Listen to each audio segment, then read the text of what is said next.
1. Manuales del rito escocés, antiguo y aceptado. Tomo 19. Caballero Gran Pontífice. Jorge Norberto Cornejo. 2024. 2. Caballero Gran Pontífice. 19º grado del rito escocés antiguo y aceptado. 3. 4. El Gran Pontífice. Portugal. 1842. 5. Introducción. 6. Introducción. Trabajemos, esperando el descanso.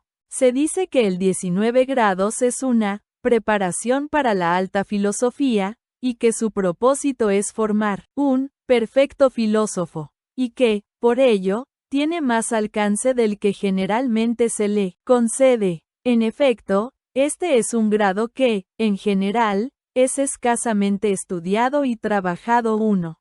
Aquí nos encontramos con dos ideas básicas.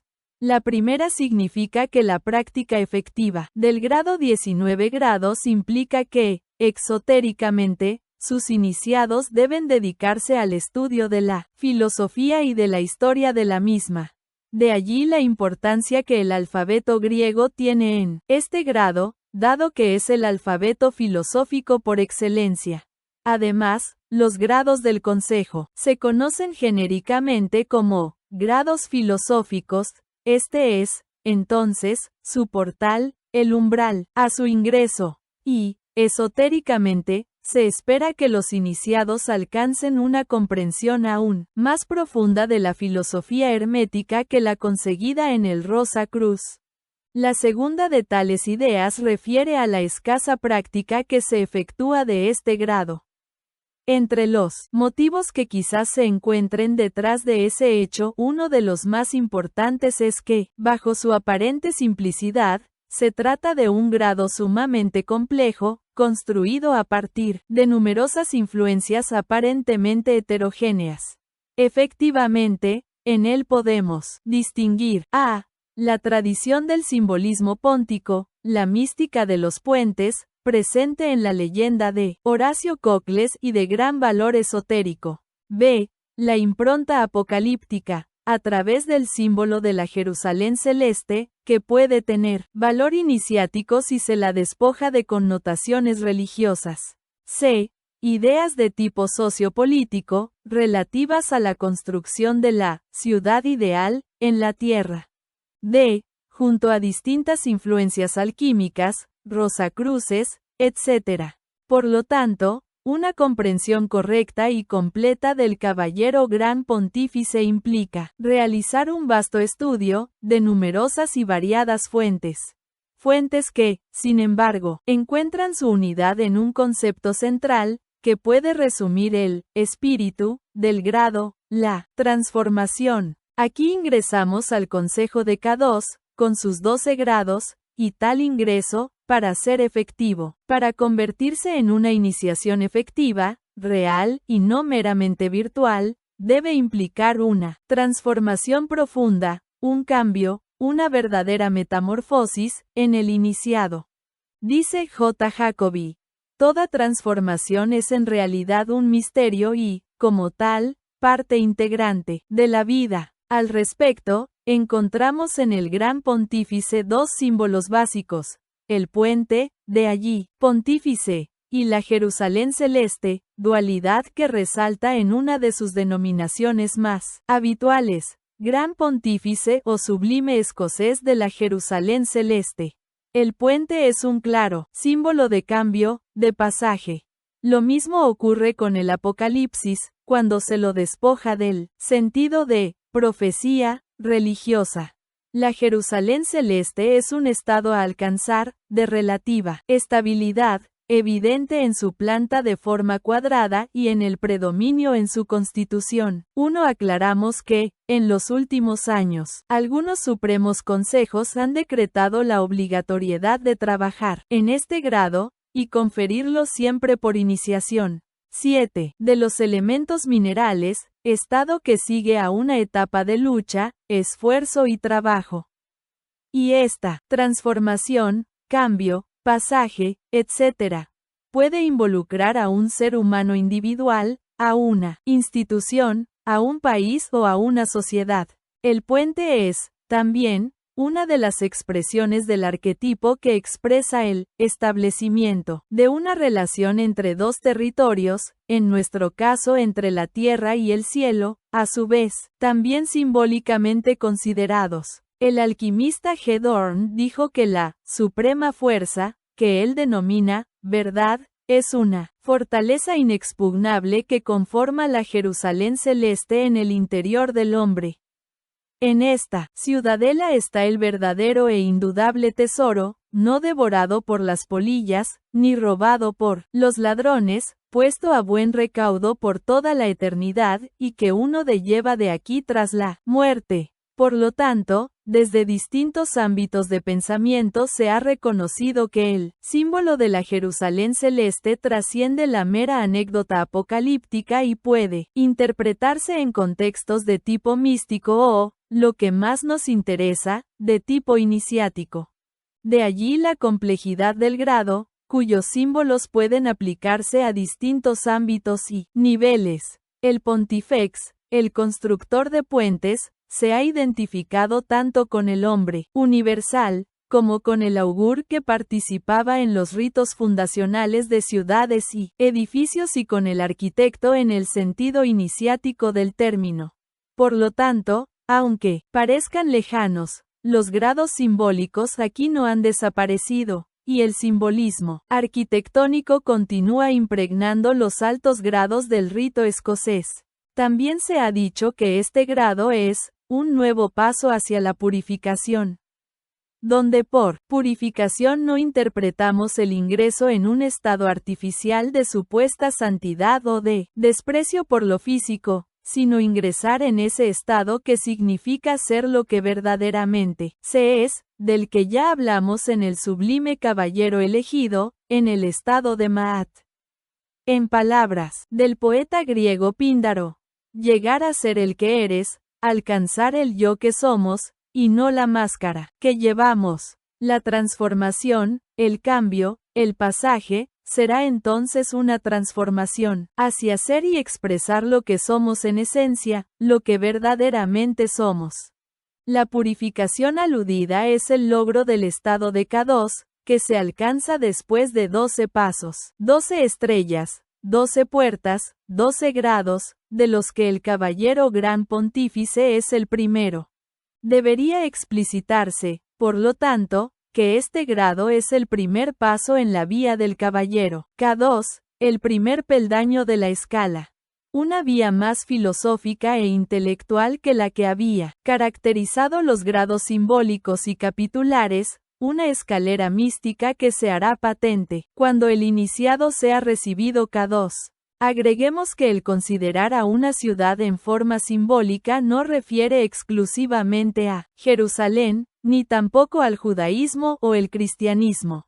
Por ejemplo, cuando Rómulo fundó Roma, levantó un altar en el centro y construyó a su alrededor murallas que hacían las veces de trincheras. Según cuenta Plutarco, se había dado el nombre de mundo, mundus a esa trinchera, que estaba dividida en 4 porciones, como si fuera el universo mismo. Por todo esto, hay mucho que construir.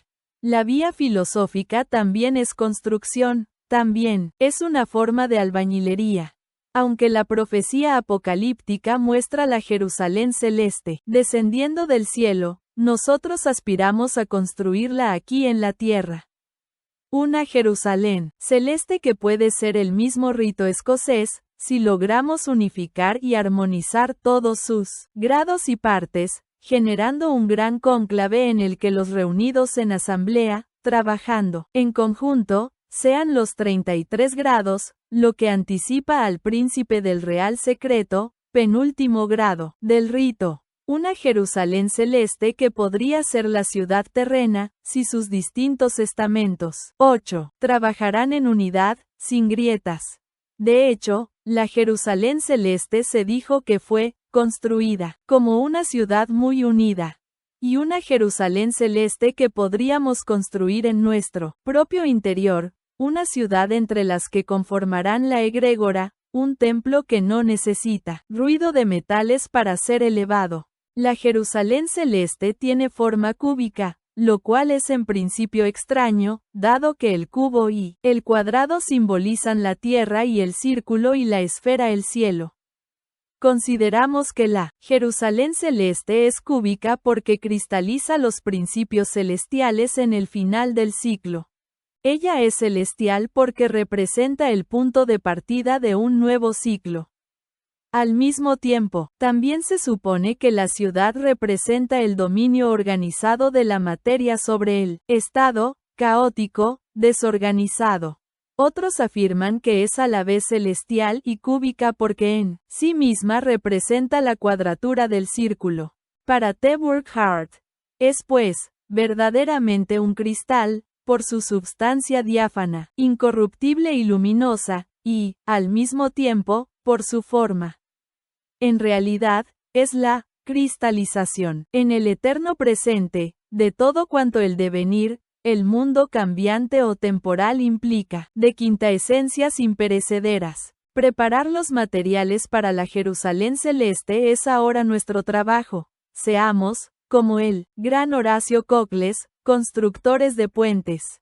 Todas las maravillas de la Jerusalén celeste pueden encontrarse aún hoy en el corazón del hombre nuevo, pues ellas se encontraban allí desde su origen. L.C. de Saint Martin. Platón señala que todo intento humano por construir una ciudad justa inevitablemente está condenado al fracaso. Pero nos dice también algo muy importante, que está inscripta en el alma una inevitable tendencia a buscar la perfección. R. Alcoberro. 9. 2. Memorial. 10. Definición del grado. Es el 19º grado del rito, el primero del Consejo de K2, y el primero de la sexta clase o serie de grados. Es el portal del Consejo de K2, donde inicia la serie de grados definidamente templarios. Por eso, a los miembros se los califica de aprendices en el Areópago. El grado 19 grados tiene como objeto la Nueva Jerusalén, la masonería regenerada, aplastando la serpiente de 3 cabezas, la falsa y la vana masonería, es decir, aquella desfigurada por influencias del jesuitismo o de la corrupción política. Es un grado altamente intelectual, dado que, como dijimos, implica el estudio profundo de la filosofía y de su historia. Estrechamente relacionado con el Rosacruz, algunos rituales antiguos lo hacían parte del capítulo Rosacruz y lo calificaban de el último punto de la perfección. Su simbolismo es extenso y complejo, remitiendo al cristianismo esotérico, el grial y la alquimia. Unas palabras sobre el número 19, cuyo simbolismo ha sido poco explorado. 19 años. Conforman el ciclo metónico, conocido desde antiguo y resultado del esfuerzo realizado para coordinar los calendarios lunares y solares. Al respecto, dice G. Murray, el último día del año 19, que también era para los cómputos griegos el primero del 20, la luna nueva coincidía con el nuevo sol del solsticio de invierno. Esto se llamaba el encuentro del sol y la luna. Algo que no había ocurrido en 19 años y no volvería a ocurrir en otros 19. El último día del ciclo metónico, por lo tanto, representa la conjunción de los opuestos. Otras denominaciones: Sublime Escocés, Caballero Gran Pontífice de Jerusalén, Gran Pontífice de la Jerusalén Liberada, Sublime Escocés de la Jerusalén Celeste, Sublime Masón Escocés, Sublime Masonería Escocesa, Ritual de Dalcho, 1801.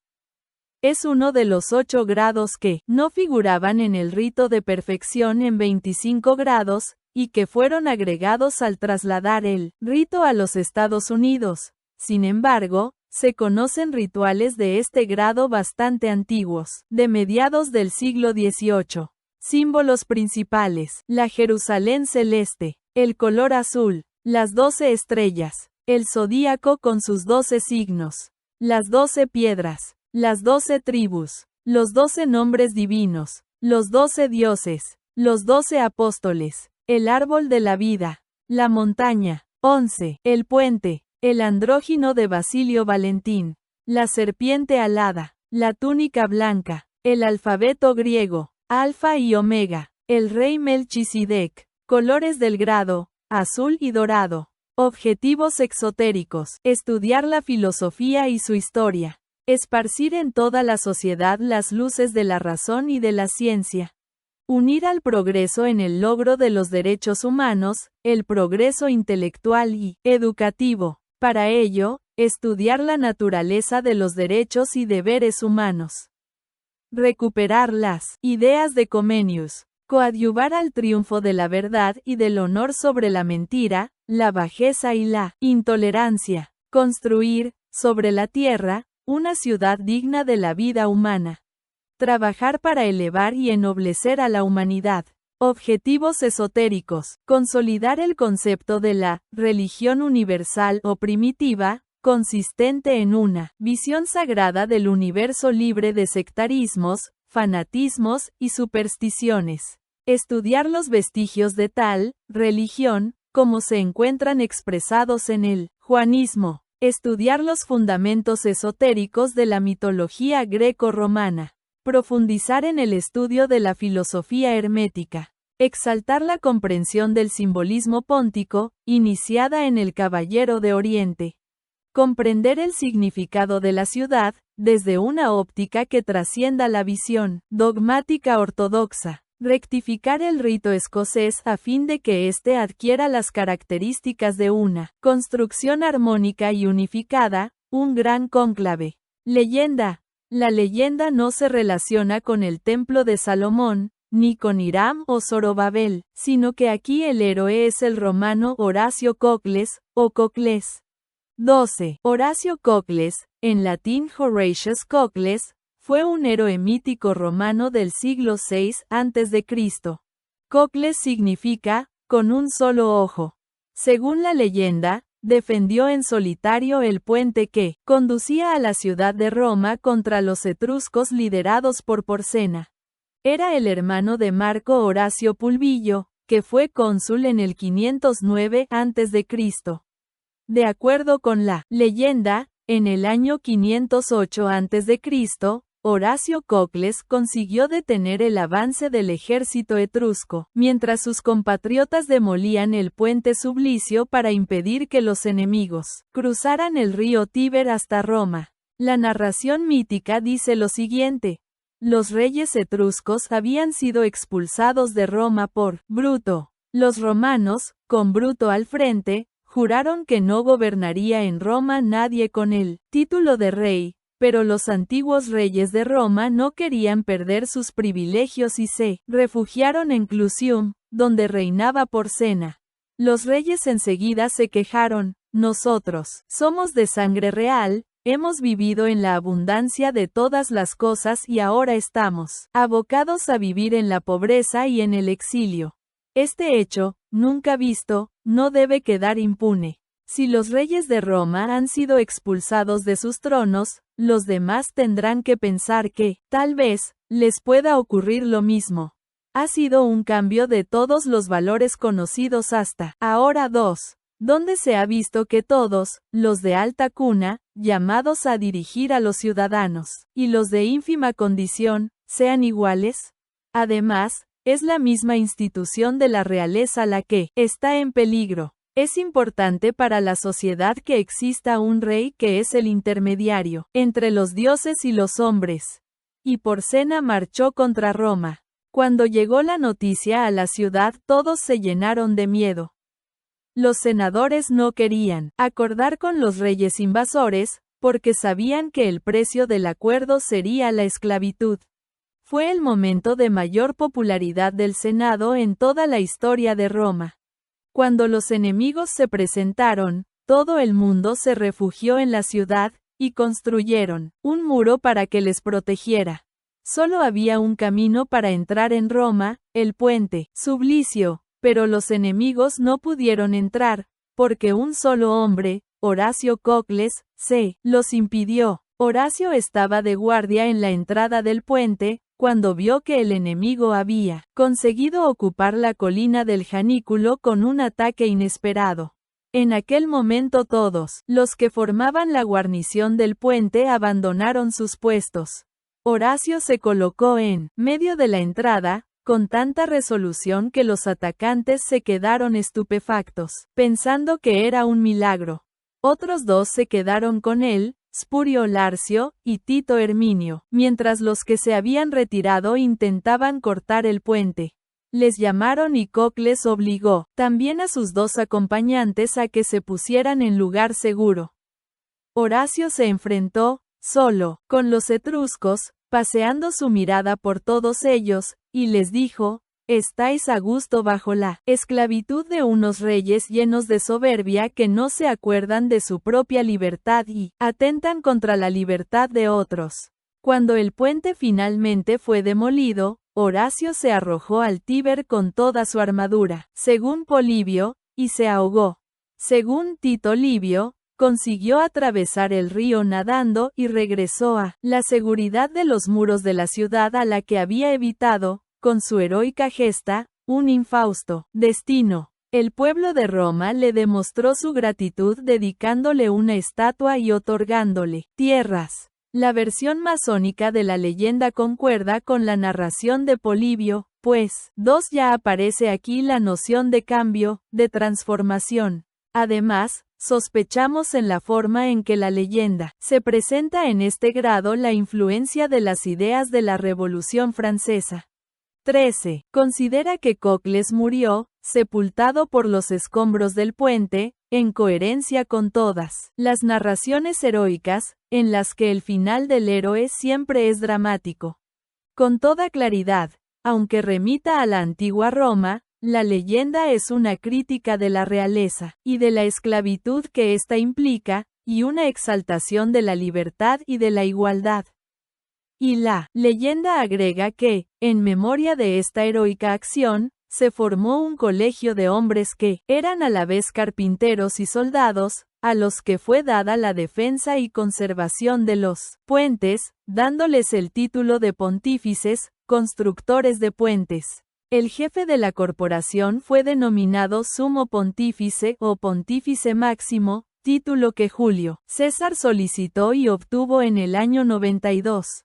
Desde ese momento el título fue prerrogativa de los emperadores romanos. Triste destino para un título que originalmente expresaba el rechazo de la monarquía. Tal prerrogativa continuó hasta el siglo III, pero, según Boramides, el emperador Cristiano Graciano lo rechazó en 362, por considerarlo de origen pagano. Más tarde, el obispo de Roma, menos escrupuloso que el emperador, se apoderó de esta distinción, transformando una dignidad pagana en cristiana. Datos históricos. En la antigua Roma, el título de Pontifex Maximus se le otorgaba al principal sacerdote del colegio de pontífices, y era el cargo más honorable en la religión romana, al que inicialmente solo podían aspirar los patricios, hasta el 254 a.C., cuando un plebeyo logró hacerse con el título. En los inicios de la República Romana el título tenía influencia meramente religiosa, pero fue ganando poder en el ámbito político hasta la época de Augusto, cuando el emperador lo asoció a la dignidad imperial. El término pontifex significa literalmente, constructor de puentes, pons mas facere. Maximus significa literalmente el máximo. Esto tal vez fuera, en aquel entonces, entendido en sentido literal, pues el cargo de constructor de puentes era muy importante en Roma, donde los mayores puentes se encontraban sobre el Tíber, el río sagrado, y al mismo tiempo una deidad.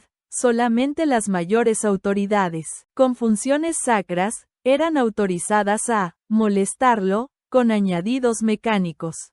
Otra versión indica que el puente suponía romper el orden natural, ordo rerum, pues se cruzaba un río a pie enjuto, en vez de mojarse, para lo que hacía falta un sacerdote que aplaquéis la ira de los dioses. Además, el término también se podía entender en su sentido simbólico. Los pontífices eran los que establecían un puente entre los dioses y los humanos. También ha sido señalado que en la antigua India se utilizaban conceptos similares en la misma época, idealizando la cuestión de ríos y puentes. Fue propuesto que la expresión pontífice es una corrupción de una palabra etrusca para sacerdote, con sonoridad similar, aunque etimológicamente no relacionada, pero esta teoría cuenta con apoyo minoritario. Masónicamente, puede interpretarse el término pontífice de una manera más sutil, dada por A. Fargas. Según este autor, el símbolo es en todas las tradiciones un puente, algo que actúa de nexo entre dos realidades, entre dos mundos. En realidad, un puente es un símbolo de lo que es un símbolo, y un pontífice, como su nombre lo indica, es quien construye puentes o símbolos. 14. Título de la Asamblea. Consejo de los Caballeros Grandes Pontífices o Sublimes, escoceses de la Jerusalén Celeste. Los miembros llevan un título mucho menos pomposo, el de fieles y verdaderos hermanos, que transmite el mismo concepto que el príncipe Ahmed, del grado 11 grados 3. O, traducido a la simbología egipcia, es el concepto de Ma'at, de ser viviente en la verdad. Oficiales. El maestro se titula 3 veces poderoso, es el primero entre sus iguales. Lleva una túnica de raso blanco y un cetro de ébano negro en la mano derecha, en lugar de mazo. Sintetiza así, en sí mismo, el blanco y el negro, la conjunción de los opuestos, colores y conceptos fundamentales para la vía del K2, que es precisamente el caballero del águila blanca y negra. Además, el cetro referido simboliza el bastón con el que se dibujaba en la tierra el contorno de un nuevo edificio o el plano de una nueva ciudad. Sobre el pecho el maestro lleva el pectoral del grado 16 grados. Se sienta sobre un trono azul, con un baldaquín del mismo color. Los restantes oficiales son un único vigilante, 2 veces poderoso inspector, en el oeste, que lleva un báculo azul con una estrella de oro en la mano, el secretario, canciller, el orador, primer y segundo mensajeros, el experto, introductor, el maestro de ceremonias, sacrificador, y el capitán de guardias. Vestimenta. Todos llevan túnicas blancas de lino, y tienen ceñida la frente con un turbante, o faja celeste, en el que están bordadas 12 estrellas de oro, denominado la corona zodiacal. La forma circular del mismo recuerda claramente el zodíaco y es, en sí misma, un mandala, cuyo centro en el propio iniciado. Mandil, azul con ribetes dorados. En el campo se destacan la lambda, alfa, y la omega, ambas en mayúscula. Cordón. Es una banda carmesí, ribeteada de blanco, con 12 estrellas bordadas en oro en la parte superior, en 2 filas. En lo alto está bordada una alfa, y en lo bajo una omega. Se coloca de izquierda a derecha. Joya. Pende de la banda y es una placa rectangular de oro sólido, con un alfa de un lado y una omega del otro, que algunos reemplazan por una alef y una tau.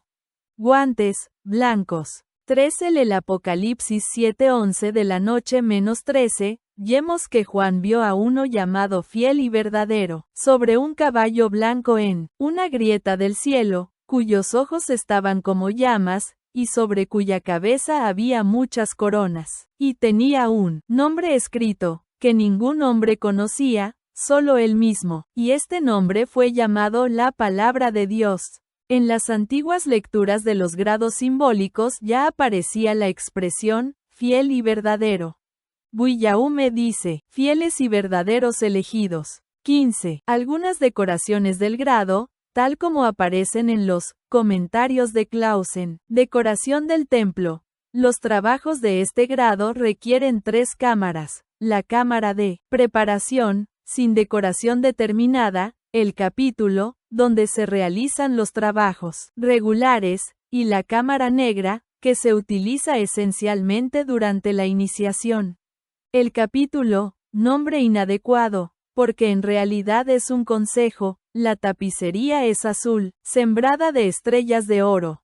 Las estrellas estarán dispersas por todas partes, para simbolizar el universo. Algunos han comparado las estrellas con las Scintillae, las semillas de luz, una especie de gérmenes de conciencia que podrían existir en el inconsciente.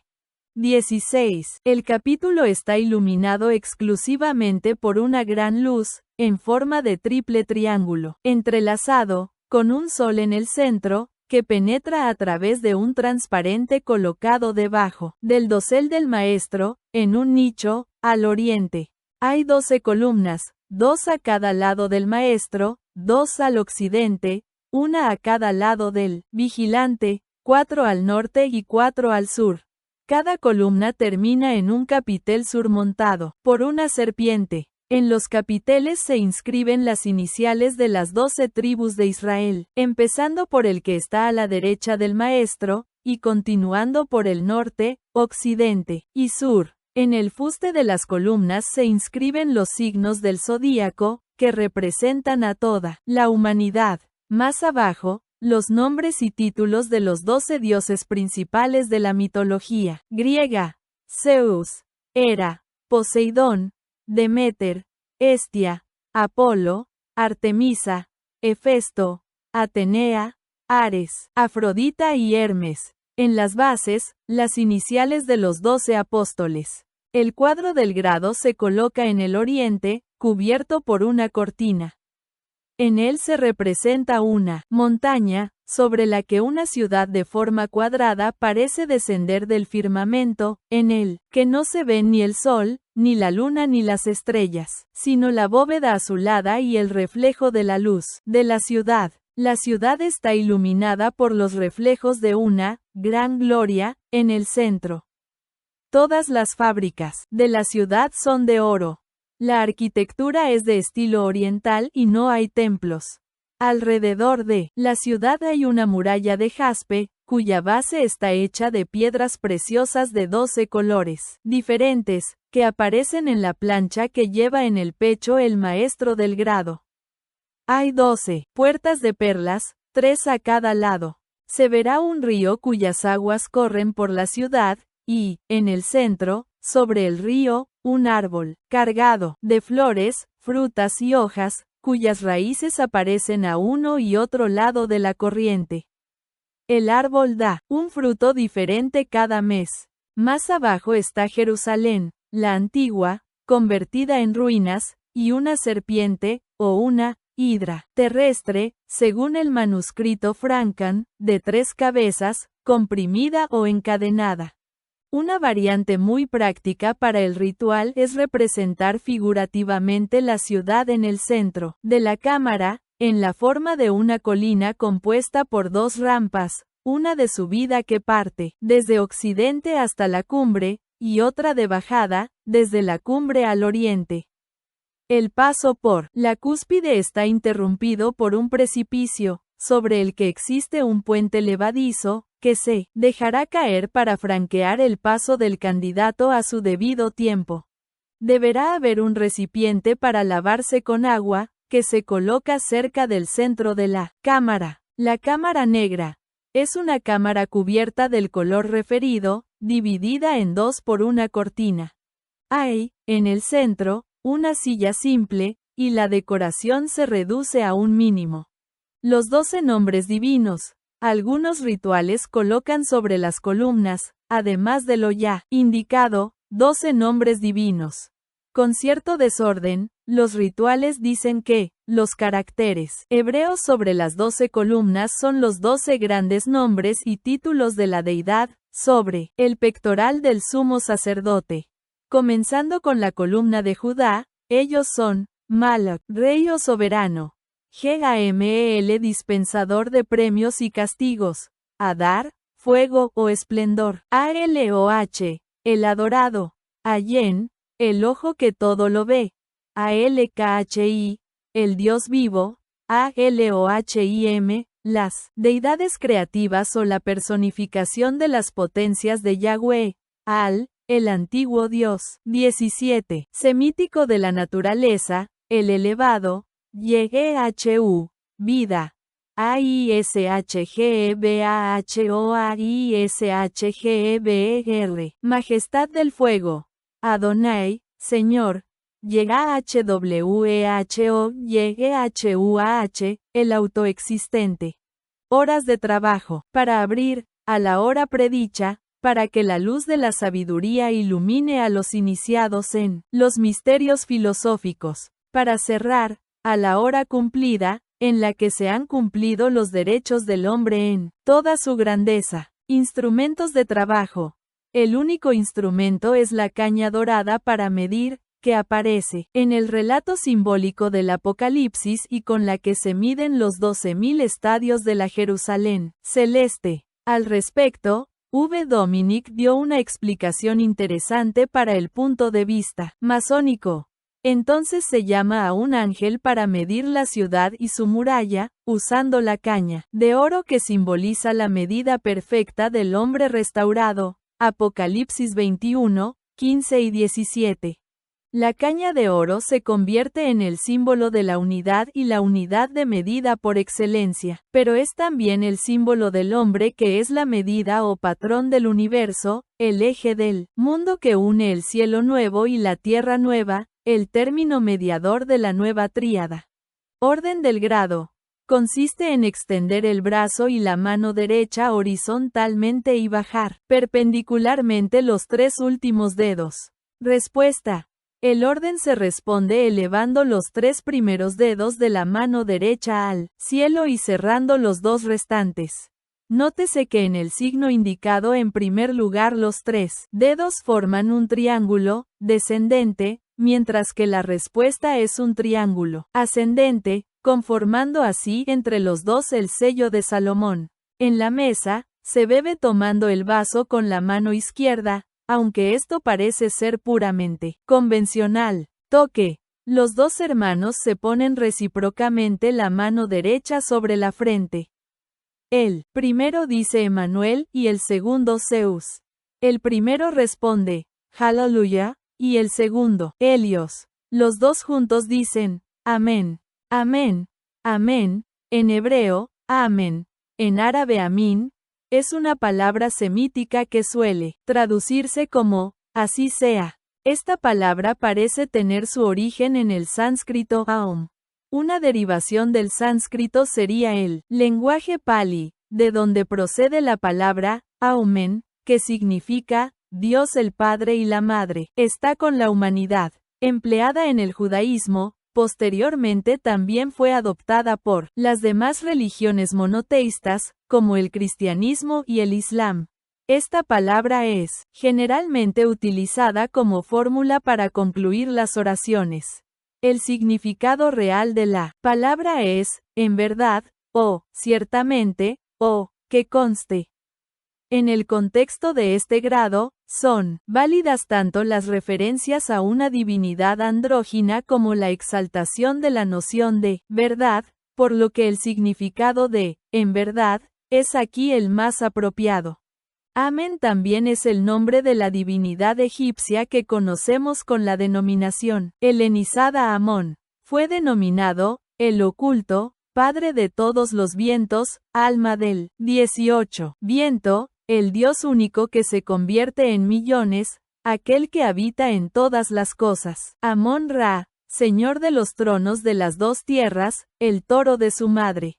Amón representa un conjunto de conceptos abstractos asociados al aire, pues se encuentra en todo lugar y en todo momento, de ahí procede el título de el oculto, ya que no podía verse, pero sí sentirse, y era el que atendía generosamente las peticiones que el pueblo le hacía llegar, mediante súplicas y ofrendas. Esta referencia al aire puede leerse en sentido hermético como un análogo del telesma, de la vida universal, que el viento ha llevado en su seno.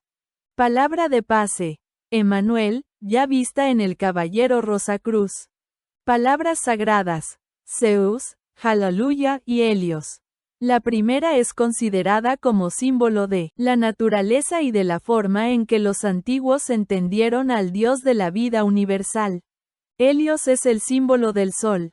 Hallelujah viene de halal, que significa brillante, que emite luz, calor y color. Halalu es el imperativo de este vocablo. Zeus. En la mitología griega, Zeus, en griego antiguo.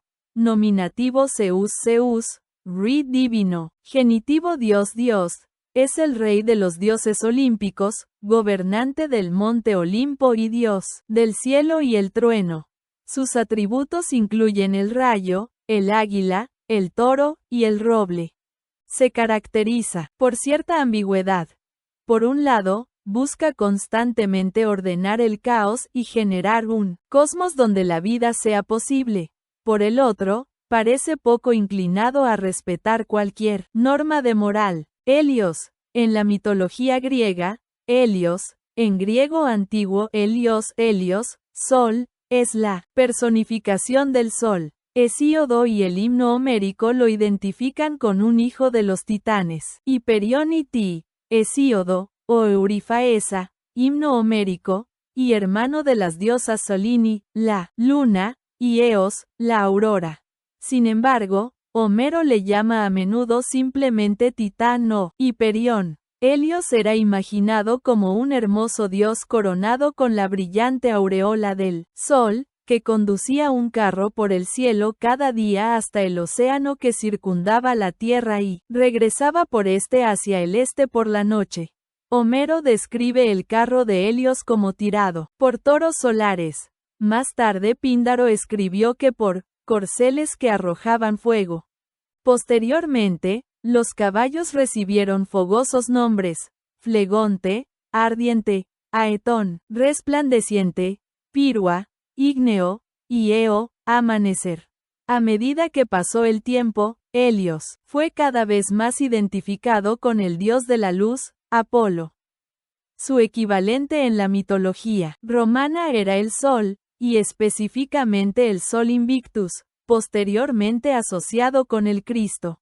Otras palabras, Sabaoth, traducida como Dios de las huestes, o de los ejércitos, tiene connotaciones de tipo panteísta, puesto que las huestes representan realmente a las estrellas que decoran las paredes del templo, y al universo entero. Las estrellas son los muchos en los que se convirtió el uno, Amón. Los mensajes de las 12 tribus, Judá. El ser humano retornará a su primer estado cuando cese el combate entre la luz y la oscuridad, y ambos polos sean uno. Issachar. Seremos realmente libres. El tiempo es una sucesión de puntos, cada uno en el centro de la eternidad. La dualidad es temporal. 19. Zebulón. Después de grandes tormentas, arrojaremos un ancla firme, y hallaremos la paz profunda. Reuben. Paciencia y perseverancia. Simeón. La reconciliación tendrá lugar cuando la intolerancia cese en sus persecuciones, y el fanatismo deje de causar heridos, cuando el hombre deje de torturar a su hermano y cuando no exista un grupo de hombres que se adjudique el derecho de gobernar sobre la vida, la muerte y el destino de todos. Las ruedas de la eternidad siempre ruedan cerca de nosotros, y las estrechas arenas de la vida se desmoronan bajo nuestros pies. Gad. La serpiente está desencadenada. Los gigantes acometen su batalla contra los cielos, y retroceden ante sus luces. Pero los cielos sienten deseos de la tierra, y los gigantes se renuevan. Efraín. El hombre fue emanado desde el principio, y al principio regresará. Manasá. Nuestra visión será restituida. Nadamos como ciegos en las corrientes del poderoso océano que no tiene costas. Vemos, como en un sueño, los efectos, pero no las causas. Las cosas más simples son maravillas para nosotros. Benjamín. Seremos redimidos del exilio y la cautividad. Dan. El universo es el símbolo del ser, y el ser mismo a la vez. Asher. Tomaremos los frutos del árbol de la vida, que se eleva por encima de las torres de oro. con vistas a las murallas de jaspe de la Nueva Jerusalén. Naftalí. El ciclo de la vida es nacimiento, destrucción, disolución, recombinación y reproducción, pero este ciclo no es eterno. El flujo y cambio incesante de la vida debe experimentar una transformación definitiva, y un nuevo estado del ser habrá de surgir. Los 3 aprendizajes del Caballero Gran Pontífice: amar, esperar y crear. Amar el trabajo perseverante, esperar con paciencia sus frutos, utilizarlos para crear una vida verdadera. Batería, 12 golpes iguales. Marcha, 12 pasos iguales. Aclamación, Helios. Edad, no la cuento ya. El iniciado en este grado, como Melquisedec, como los sabios taoístas, ha ingresado a un estado atemporal, lo cual resalta la profundidad de la transformación que se debería alcanzar en este grado. Prerrogativas, ninguna especial. Lema, paciencia y trabajo. Examen de reconocimiento. P. ¿Quién eres? 20. R. Un sublime escocés, a quien nada le es desconocido. P. ¿Qué sabes? R. Sé que todo es Alfa, Omega y Emanuel. P. ¿Quiénes son aquellos que conocen desde Alfa hasta Omega, desde Aleph hasta Tau? R. Los que son llamados justos. P. ¿Cómo llegaron a serlo? R. En ellos el Alfa se hizo Omega. P. ¿Qué manifestaron? R. La belleza, que fue entonces la expresión de la justicia. P. ¿Dónde se los encuentra? R. Son la piedra angular de la Jerusalén celeste. P. ¿Por qué te titulas Gran Pontífice? R. Porque me preparo para entrar en la Jerusalén celeste, caminando por las vías de la evolución intelectual y guiado siempre por la luz de la razón. P. ¿Cuál es tu nombre? R. Hermano fiel y verdadero. P. ¿Qué simboliza la Jerusalén celeste? R. El templo de la verdad. P. ¿Qué es el templo de la verdad? R. El pensamiento infinito, que antecede e incluye a todas las cosas, y que es la fuente de todos los seres. 4. P. ¿Durante cuánto tiempo has servido? R. 33 años. P. ¿Por qué 33 años? R. Porque con ese número simbolizamos una eternidad. P. ¿Dónde? R. En las filas de la verdad. P. ¿Con qué armas? R. Con aletheia, gnosis y eros. P. ¿Contra qué enemigos? R. La ignorancia, la intolerancia y la opresión. P. ¿Seguirás luchando con esas armas? 4. En algunas corrientes gnósticas, la Jerusalén celeste es interpretada como uno de los eones. 21. R. No, ahora necesito trascenderlas. 22. El templo de este grado, según Quesada, 1844. 23. 3. Disciplinas sugeridas. 24. La meditación profunda sobre el símbolo de la Jerusalén celeste, construyéndola, en nuestro pensamiento, de acuerdo con el arte de la memoria. El estudio de las obras de Platón, que se mencionan en, para reflexionar. Un esquema geométrico de la Jerusalén celeste, basado en el duodenario. 25. IV. Ritual. 26. Ritual de apertura. Se ingresa al templo y se verifica que esté cubierto en la forma usual. Se indica, al ver que el templo está cubierto, que se ha formado un círculo protector e impenetrable, que no permite el ingreso de nada, profano, falso u horrendo. Aquí el término, horrendo, parece referir a lo que es contrario al arquetipo de la belleza. Esto es la conformación del círculo mágico, y relaciona el ritual con la teurgia del siglo XVIII. El ritual se abre a la hora predicha, para que la luz de la sabiduría ilumine a los iniciados en los misterios filosóficos.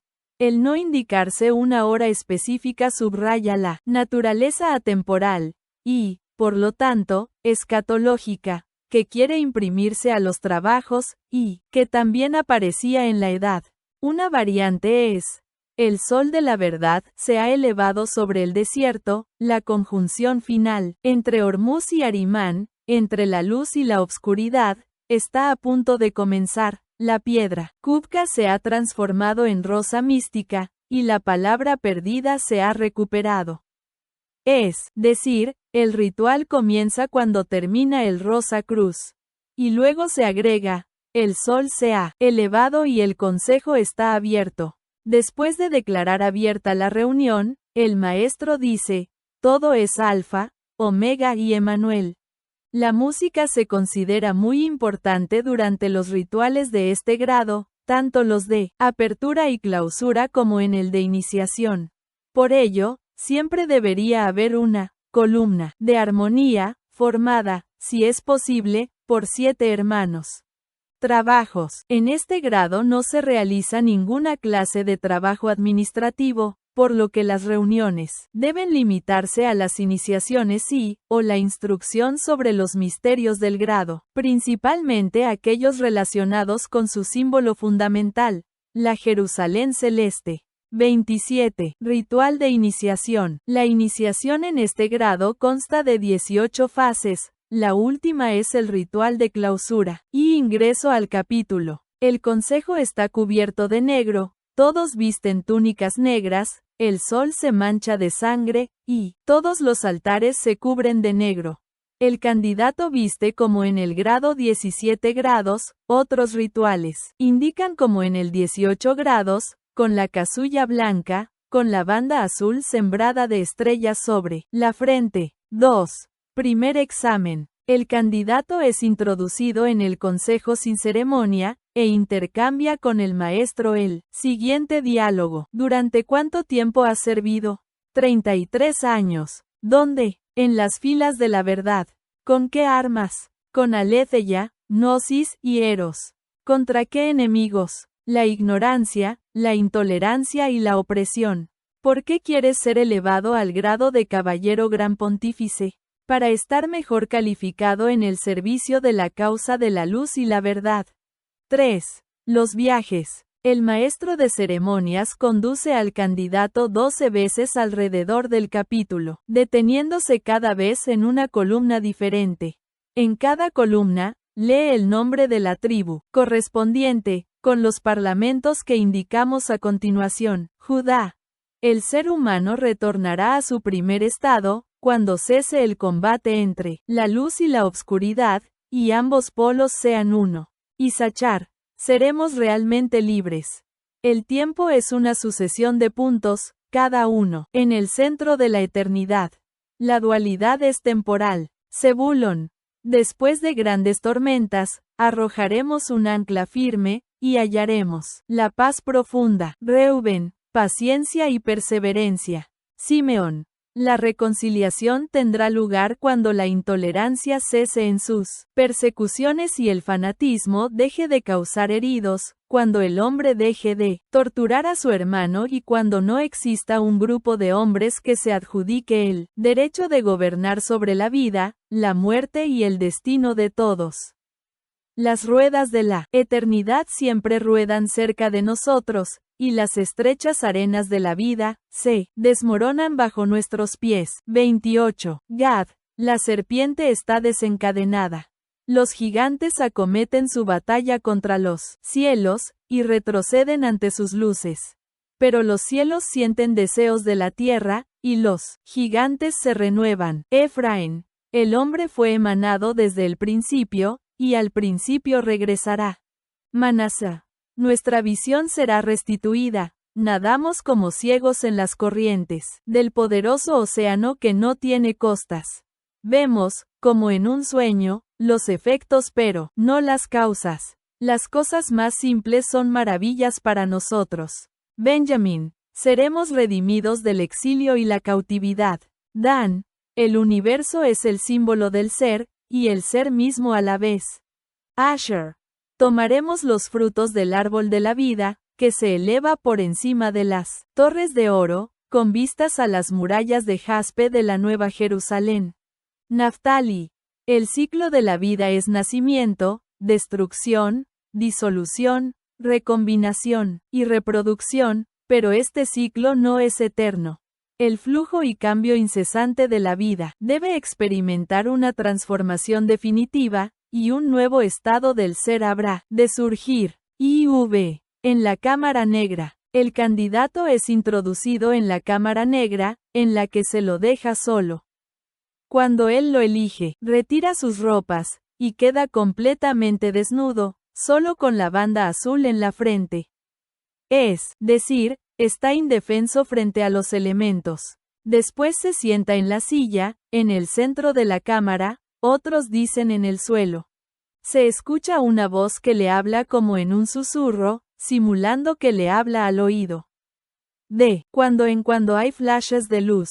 Se estima que tal experiencia debe resultar conmocionante. Se supone que la voz proviene de cada uno de los 12 dioses de la mitología griega, que se van manifestando ante él. Cada dios pronuncia su nombre, e indica su atributo principal, a lo que sigue un intenso destello de luz. Al final hay muchos flashes, ruidos, voces, y el crack de una ciudad destruida por un terremoto. Se habla de una nueva Jerusalén, que desciende, y de un nuevo Olimpo, que asciende.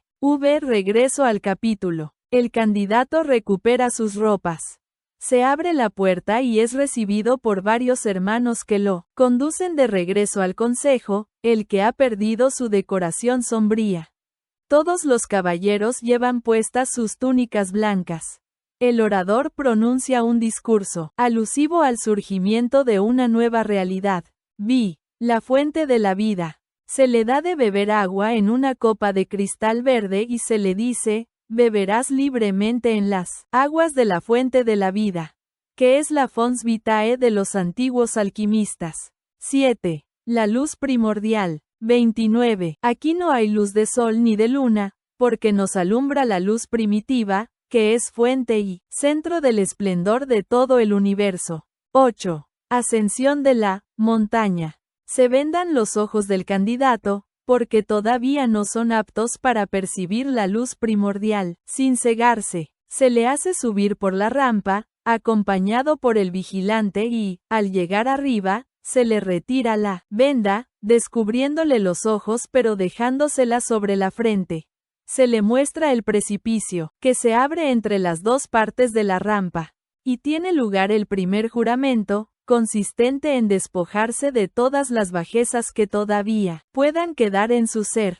El precipicio. Se pregunta al candidato si quiere trabajar con los caballeros pontífices para construir un nuevo tabernáculo, libre de todo tipo de superstición y sectarismo. Si la respuesta es afirmativa, se le pregunta si se siente con fuerzas para acometer tal empresa, y el sacrificador le informa que no bastan aletheia, gnosis y eros para lograrlo, para traspasar el precipicio que existe entre la región de las tinieblas y la región de la luz. Si el candidato cree tener las fuerzas suficientes, se le invita a que se despoje de sus insignias, y se arroje al precipicio. El cruce del precipicio. El candidato se despoja de sus decoraciones como rosa cruz. Luego, por supuesto, no debe arrojarse por el precipicio, sino cruzar, con un paso, de una a otra parte de la rampa. El maestro lo felicita y le dice que se arrojan por el precipicio aquellos que creen que la obscuridad debe ser totalmente eliminada, pero que logran cruzar los que buscan la conjunción armónica de la luz y la obscuridad. Y estos son llamados pontífices, porque trazan un puente entre lo oscuro y lo luminoso. La medición de la ciudad. Un hermano, al que se califica de arquitecto, toma entonces una vara de agrimensor, y mide los 4 lados de la imagen de la ciudad, en el cuadro. Y, dirigiéndose al candidato, dice, esta ciudad mide 12.000 estadios de cada lado. En este sentido, medir es similar a nombrar, porque implica el reconocimiento de un límite, que, si bien implica finitud, al mismo tiempo establece, define, otorga significado individual. 12. El cuadro. El vigilante ayuda al candidato a descender de la montaña, caminando hacia atrás.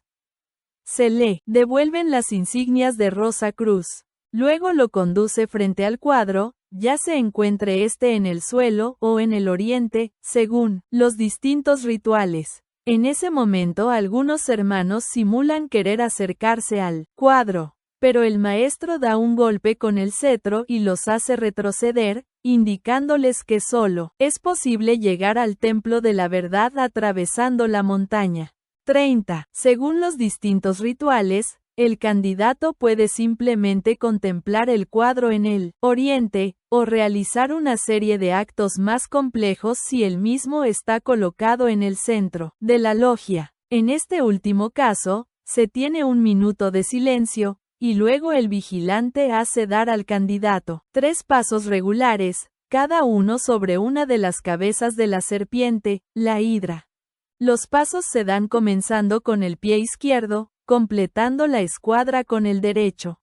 Estos 3 pasos podrían constituir una marcha simbólica del grado, pero ningún ritual de los que hemos consultado la consigna.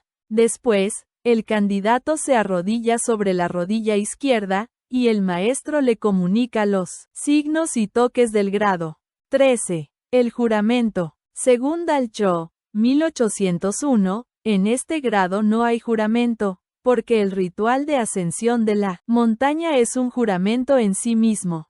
Otros indican como juramento, mantener el secreto, y luchar por la causa de la verdad, la justicia y la tolerancia.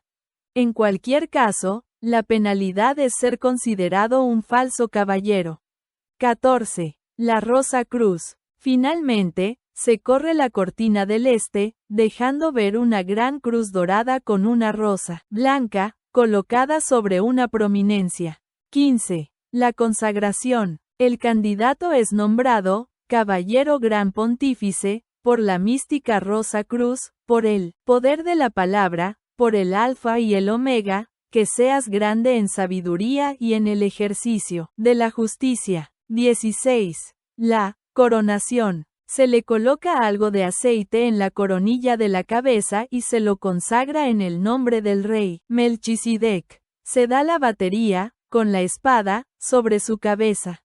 17. El nirvana. Y la iniciación culmina con la frase del maestro, trabajemos, esperando el descanso. Es decir, la paz profunda, el nirvana, al cual se llega con el trabajo, y no con la inacción. 18. Ritual de clausura. Por último, se clausura, a la hora cumplida, en la que se han cumplido los derechos del hombre en toda su grandeza. La última frase es, seamos, como lo fue el gran Horacio Cocles, constructores de puentes. Todos se retiran del templo en la forma usual. 31. Instrucción. 32. Primera lectura. Iniciatoria, la iniciación. P. ¿Por qué deseabas ser elevado al grado de caballero gran pontífice? R. Para estar mejor calificado en el servicio de la causa de la luz y de la verdad. P. ¿Cómo fuiste recibido en tu iniciación? R. Con una banda azul sembrada de estrellas doradas sobre la frente, que me abrió la puerta de la logia y de la Jerusalén celeste. P. ¿Cómo se encontraba el consejo? R. En la obscuridad, como en un eclipse. P. ¿Qué escuchaste en la cámara negra? R. Las voces de los 12 dioses. P. ¿Sobre qué te hablaron? R. Sobre las facultades del ser humano, que ellos representaban. P. ¿Cuándo regresaste al consejo, cómo estaba iluminado el templo? R. Aquí no hay luz de sol ni de luna, porque nos alumbra la luz primitiva, que es fuente y centro del esplendor de todo el universo. P. ¿Cuál fue tu bebida? R. En una copa de cristal verde bebí agua de la fuente de la vida. P. ¿Cuál fue la primera prueba? R. El ascenso de la montaña. P. ¿Cuál fue la segunda prueba? R. Un gran sacrificio. En la cima de la montaña me despojé de todo lo superfluo, como el aprendiz que se despoja de los metales. P. ¿Qué era lo superfluo? R. La vanidad de los títulos y pompas masónicas, que son un andamiaje para ascender, pero no el objetivo definitivo. P. Al precipitar lo superfluo, ¿Tuviste una tercera prueba? R. Sí, la de cruzar el puente. P. Después de cruzarlo con éxito, ¿qué ocurrió? R. Descendí de la montaña y lo que había sacrificado me fue devuelto, como el aprendiz al que se le devuelven los metales. P. ¿Por qué primero debes abandonar y después recuperar? R. Porque si pude abandonarlo, no me domina. Entonces puedo recuperarlo y transformarlo en una herramienta útil. P. ¿Qué viste cuando pudiste contemplar el oriente? 33. R. Una gran cruz dorada con una rosa blanca en su centro, sobre el pico de una montaña. P. ¿Qué simboliza la montaña coronada por la rosa cruz? R. La coronación del candidato, el establecimiento de la rosa cruz en su propia mente, en su centro más elevado. P. ¿Qué se te dijo en ese momento? R.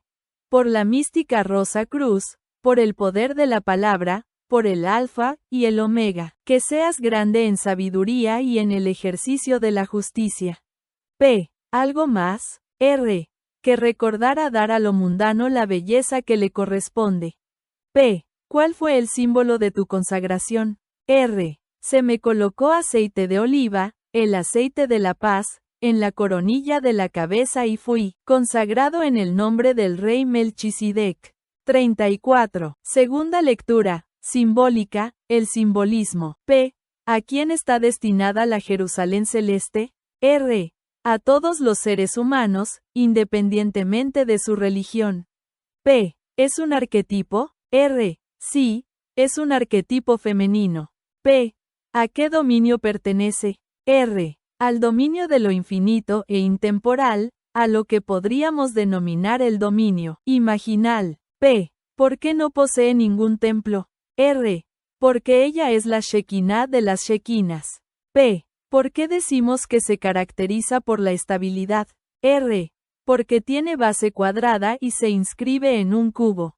P. ¿En qué se basa su arquitectura? R. En la aritmética y la geometría sagradas. 12 puertas en un muro de 144 codos. P. ¿Quién nos guía hacia la Jerusalén celeste? R. Elías artista. P. ¿Con qué instrumento trabajaste en la Jerusalén celeste? R. Con la trulla. P. ¿Por qué apreciamos tanto la geometría? R. Para Roberto Grosseteste, tal como después lo planteará Galileo, todas las causas de los fenómenos naturales deben ser expresadas por medio de líneas, ángulos y figuras, pues de otro modo es imposible captar su explicación. Así, las figuras geométricas son una escala que nos permite ascender a las verdades eternas. P. ¿Cuáles son los sostenes de esta bóveda? R. 12 bellas columnas. P. ¿Qué simboliza el número 12? R. Para los redactores de los textos bíblicos era el número de la plenitud, de la elección 5. P. ¿Qué simboliza la placa cuadrada o rectangular que constituye la joya del grado? R. La placa cuadrada es el emblema del cuaternario, símbolo de la totalidad. P. ¿Qué representa el templo? 5. Un trabajo para el futuro, es relacionar la ética de este grado con las 12 virtudes aristotélicas, definidas en los tratados éticos del gran Estagirita. Además, siendo este un grado en el que el espíritu del rosacrucismo está presente, es interesante mencionar la división en 12 de la rosa de los vientos, siendo estos Eurus, Scholans, Notus, Oster, Africus, Euroauster, Zephyras, Stanes, Ireyeus, Boreas, Aquilo y Volturnus. 35. R. Un vasto mandala. P. ¿Sobre qué virtudes descansa este grado? R. Sobre las 3 virtudes características del Rosacruz, Aletheia, Gnosis y Eros. P. ¿Alcanza con ellas para acceder a la Jerusalén celeste? R. No, es necesario trascenderlas. P. ¿Qué se proclama en este grado? R. El alfa y el omega. P. ¿Qué simbolizan el alfa y el omega? R. El primero y el último. Todas las cosas nacieron del principio, y al principio, retornarán. P. ¿Qué significa caminar desde alfa hacia omega? R. En el camino entre una y otra, aprendemos todas las letras, y la vida es renovada. P. ¿Por qué? R. Porque lo externo se va conformando con su principio eterno, aquello que está contenido en la Yod. P. ¿Cuál es el principio? R. El ser puro, indeterminado e inconsciente. P. ¿Cuál es el fin? R. El ser consciente e individuado. P. ¿Qué son las letras? R. Los seres particulares con sus diferentes niveles de conciencia. P. ¿Solo eso? R. No, también son semillas. P. ¿Dónde fue sembrada la semilla que asociamos con la letra Aleph? R. En el vacío. P. ¿Dónde fue sembrada la semilla que asociamos con la letra Tau? R. En lo más profundo de la tierra. P. Entonces, ¿es la Tau la última semilla? R. Nadie lo sabe. P. ¿Qué es la vida? R. El movimiento desde el ser indeterminado hasta el ser individuado. P. ¿Con qué sefirá se asocia la Jerusalén celeste? 36. R. Con Tiferet, entendido como núcleo y corazón del ser, como el fruto más precioso del árbol de la vida. P. ¿Qué es el rito escocés? R. Un gran cónclave de 33 miembros, llevado a cabo en la ciudad celestial. P. ¿Hacia dónde puede viajar el sublime escocés? R. Para el pensamiento romano, la construcción de puentes era sinónimo de poder. Porque quien construía un puente, podía acceder a regiones vedadas para otros. El constructor de puentes estaba así habilitado para viajar a cualquier parte, a cualquier región del conocimiento o la experiencia humanos.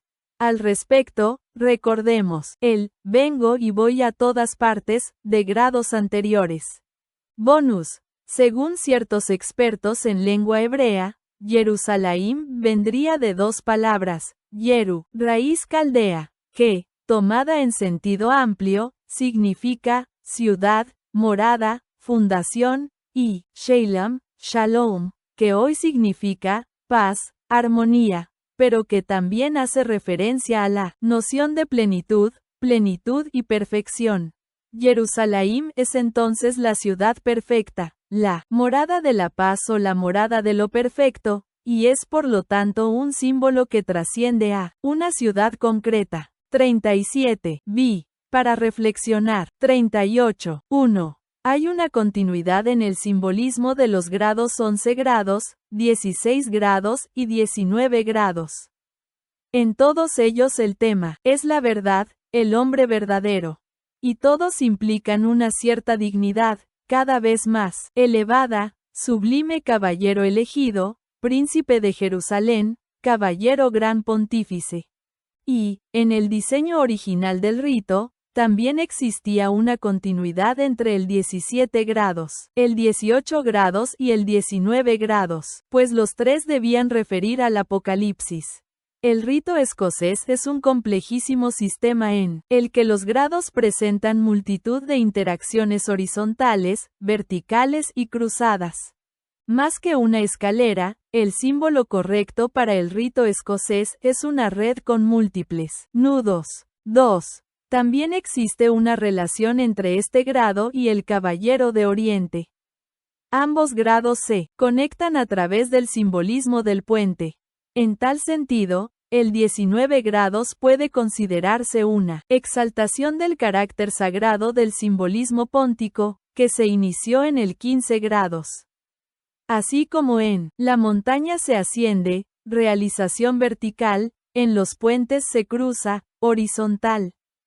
Un puente no implica, por lo tanto, ascensión, sino pasaje, cambio, transformación. 3.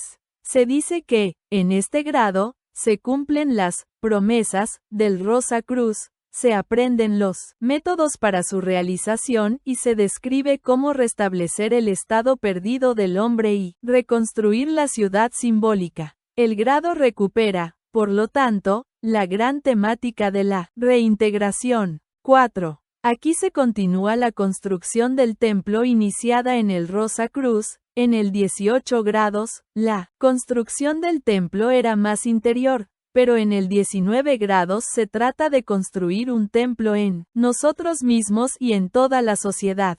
Previamente a esto último, se trata de transformar al rito escocés en sí mismo en un gran templo. El trabajo de este grado, por lo tanto, es dual, tanto interior como exterior. Y, como en toda la masonería, siempre se trata de construir. 5. Según los reglamentos antiguos, ningún Rosacruz puede ser admitido si no ha logrado alcanzar calma en su mente, en forma completa, y con lo mejor de su intelecto, estudio y total comprensión de sus enseñanzas, y siguiendo sus revelaciones, deducciones y analogías en una construcción completa, de otra forma él estará pisando sobre un terreno peligroso.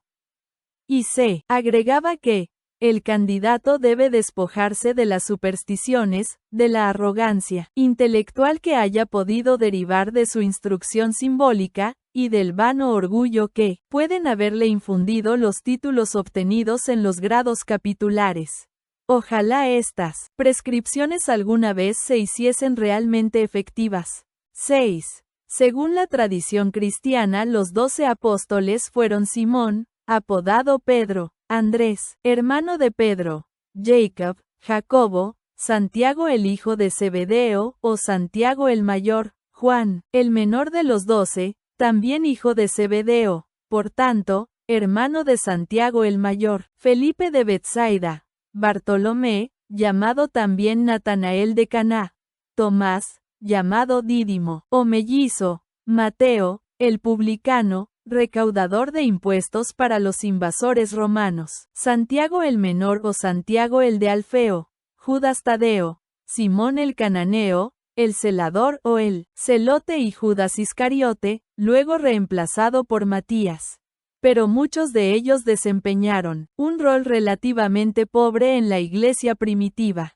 Y la tradición gnóstica los presenta, por ejemplo, a Judas Iscariote, con caracteres muy diferentes a los de las versiones cristianas tradicionales. Por lo tanto, debemos verlos más como una nueva estructura mandálica, y como la representación de personalidades arquetípicas que como una referencia a la temprana iglesia cristiana. 39. 7. Es interesante señalar la interpretación que Orígenes da de la Jerusalén celeste. Para él, esta no tiene nada que ver con la Jerusalén concreta y real.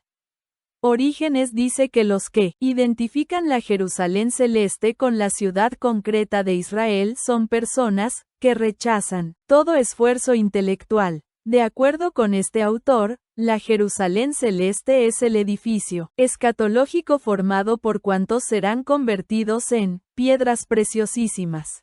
8. El alfabeto griego es un alfabeto de 24 letras utilizado para escribir la lengua griega. Desarrollado alrededor del siglo IX a.C. a partir del alfabeto consonántico fenicio, los griegos adoptaron el primer alfabeto completo de la historia, entendiéndolo como la escritura que expresa los sonidos individuales del idioma, es decir que, prácticamente, a cada vocal y a cada consonante le corresponde un símbolo distinto.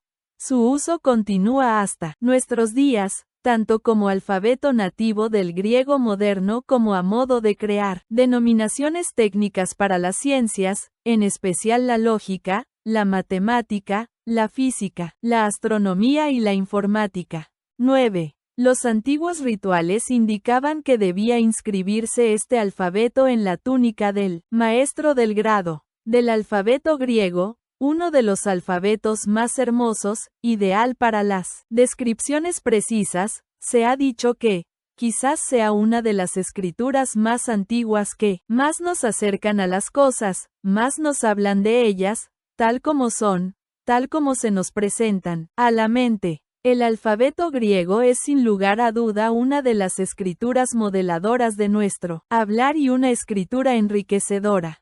Fue una escritura expansiva que llegó a todo pueblo antiguo de Asia y Occidente, el cambio y giro que le dio a la escritura, de izquierda a derecha, su vinculación con la naturaleza, todo ello ha favorecido el origen de una escritura poética, que viene a instalarse en los linderos del lenguaje, y que, es el mejor alfabeto para hablar sobre filosofía. 10. Si existe algún filósofo griego que debería estudiarse en este grado, ese es Platón. En particular, la República, el Timeo y el Fedón son un tesoro filosófico para el estudio de los sublimes escoceses. 11. En algunos rituales encontramos la palabra sagrada, moral, que parece no tener relación alguna con el contexto del grado. En la actualidad, el término moral se confunde con moralina o moral conservadora.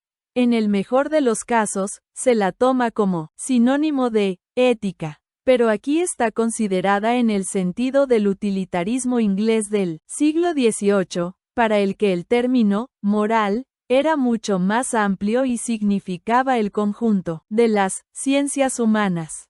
Por lo tanto, utilizar moral como palabra sagrada debe entenderse en el sentido de estudio integral del ser humano. 12. A lo largo de la historia del pensamiento siempre ha existido interés en las representaciones cuadradas o cúbicas, posiblemente expresiones del arquetipo cuaternario de la totalidad, el Mercurius Quadratus. La representación en forma cúbica de la Nueva Jerusalén debe incluirse en esta tendencia. Según Pilz, 1981, la Jerusalén celeste puede interpretarse desde 4 puntos de vista. 1. Como un símbolo de profundidad esotérica, que alude a algo objetivamente desconocido. 2. La interpretación alegórica, como un orden social perfecto. 3. La aproximación literal, la Jerusalén histórica. 4. La representación de valores morales. 40. Masónicamente, la interpretación número 3 no nos interesa, y la número 4 solo en forma muy relativa. Por lo tanto, un estudio profundo de este símbolo debe remitir al arquetipo de la cuaternidad y a lo que se ha llamado el mundo tetragonal, el mundo signado por las estructuras cuádruples, a su vez reflejo de la cuádruple estructura del sí mismo. Este párrafo, del libro de Javier Alvarado Planas sobre las marcas de los canteros medievales es realmente brillante. Pasemos por alto su contenido religioso, y veamos cómo describe el simbolismo de un opus quadratum. Continúa en el párrafo siguiente, 41. 7. Rúbrica. El puente representa la alegoría del pasaje de la limitación del pelícano, beneficencia, amor, sacrificio, a la libertad e independencia del águila. En síntesis, este grado necesita ser rectificado. Necesita que se lo purifique de su carga jesuítica y eclesiástica. Necesita que sus símbolos sean interpretados desde un amplio punto de vista esotérico. Se considera que el grado 19 grados es el primer paso hacia la filosofía. Trabajemos para que sea realmente así. Sus símbolos merecen una lectura filosófica, y no una vacía aplicación apocalíptica. El iniciado en el Consejo de K2 debe prepararse para la enseñanza. Esta tarea de docencia masónica se hará explícita en el grado 20 grados, gran maestro de todas las logias simbólicas.